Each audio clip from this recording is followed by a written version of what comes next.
haze of the Arctic day, United States troops are on the move, streaming in by the thousands to take up strategic positions somewhere in Alaska.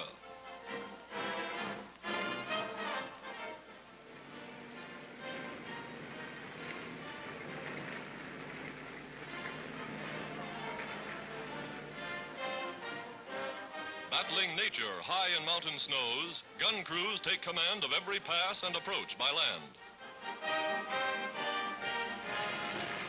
Alaskan Flying Tigers, commanded by the son of China's famous General Chennault, are constantly on the alert. Taking to their ships, ready for instant action, they're playing an important role in keeping the Japs from American soil.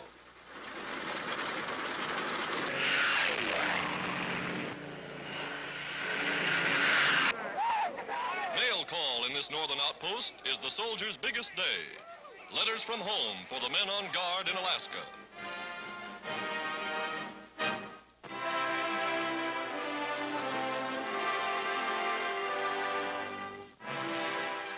In one of the greatest religious demonstrations ever held in America, 120,000 people assemble in Chicago's great Soldier Field to pray for the nation's armed forces.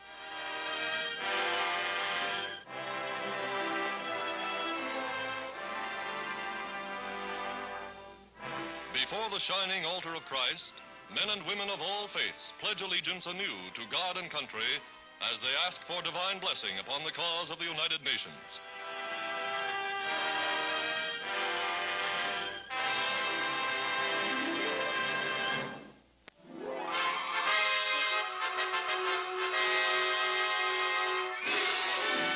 Flying over jungle country, Army troop transports of the Panama Canal Defense Force practice the tactics they'll use in actual warfare.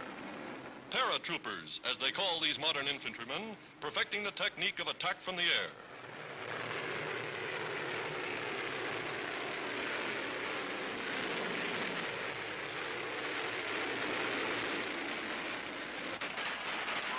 On the ground, they quickly reform for an advance through tropical swamp, a smoke screen covering the assault.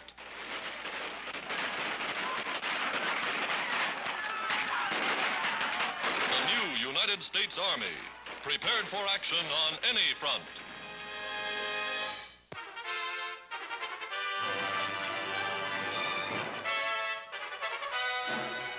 High spot of New York's summer theatrical season is the annual International Ice Carnival, a spectacular symphony of skating artistry.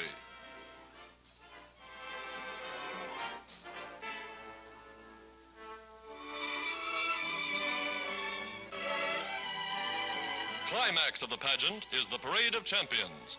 A sensation at 18, Donna Atwood.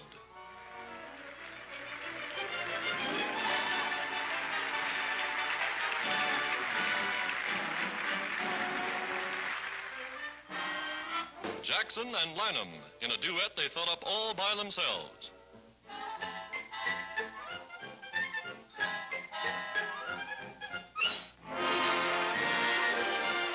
Patriotic finale. The entire company in a dazzling salute to the flags of the United Nations.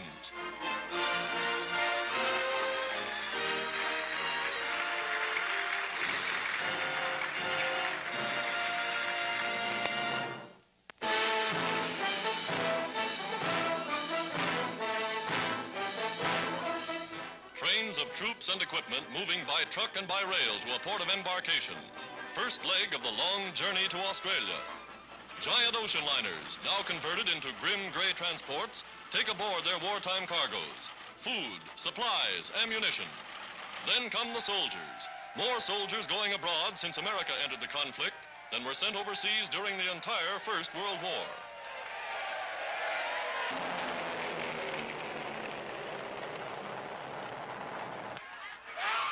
Crossing the equator, there's a lighter side, as novices are introduced to the traditional realm of King Neptune.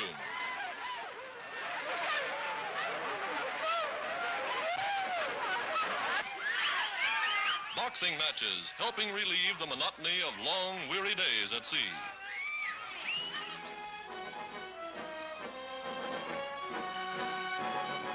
Through hostile waters, shipboard church services remind the men that religious freedom is one of the things for which they fight.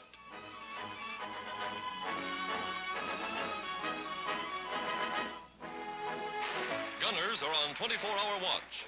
Constant target practice is the order of the day. Safe in port. Reinforcements for offensive in the Pacific.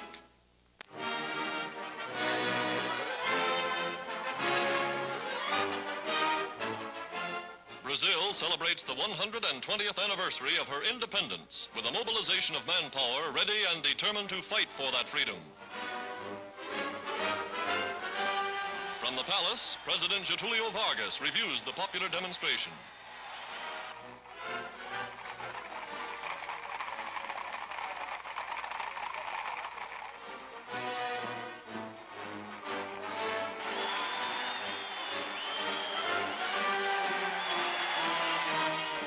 Thronging the streets of the capital, thousands parade as an expression of their support of the government's war upon Germany and Italy.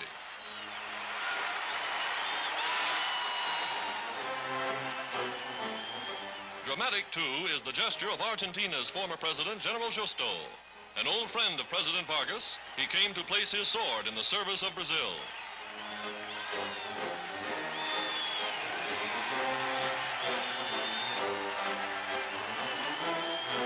All Brazil, united for victory.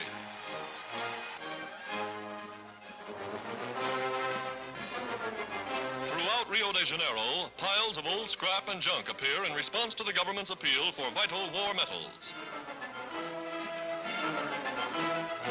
Everyone, even the youngest, responds with patriotic fervor. Hundreds of tons of much-needed scrap are collected to be converted into modern tanks and ships and guns.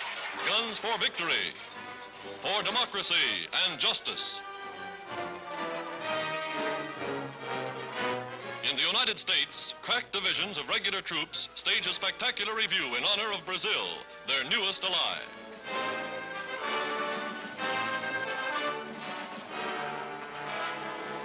Brazil's ambassador, Carlos Martins, taking the salute, sees a sample of United States military might, even as his own country mobilizes to march shoulder to shoulder for the common cause.